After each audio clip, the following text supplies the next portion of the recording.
Значи имаше вознемиреност, имаше длабоко трогнат, имаме ученици кои се повржани на било кој начин со младите откочани, сите си поаѓаат од себе си што можело, нели, да им се случи на нив, затоа што дискотеките низ целата држава не се баш безбедни, а тоа е наша грешка. Ним приоѓаме така што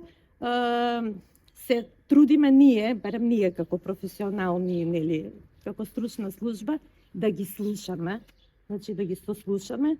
да дадеме насока или некој начин како да си ги самите да си ги самите да се отвараат, едноставно да ги сврлат своите емоции, со тоа што или ќе разговара со другарка, или ќе ни се јави на нас, или ќе разговара со родител, или ако не може тоа да го изнесе вака со зборови, да си го напише на некој лист хартија, па нека го запали или нека го искине потоа.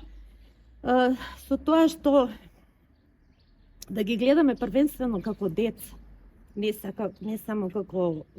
ученици кои овдека треба, нели, да учат, да ги согледаме едноставно, да ги прашаме, да го слушнеме тоа што тие сакат и нему да ни го кажат. Имаше многу ученици кои не сакаат да разговараат, била дека нели не се чувствуваат, тажни се, ама немаат потреба, иако тоа се гледа во нивните очи дека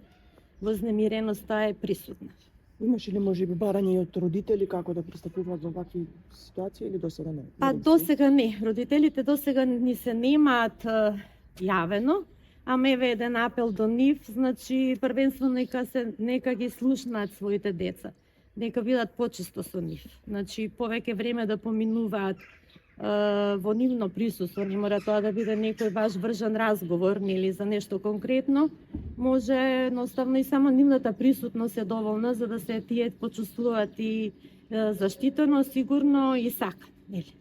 На секое дете првенствено треба да му приоѓеме со љубов.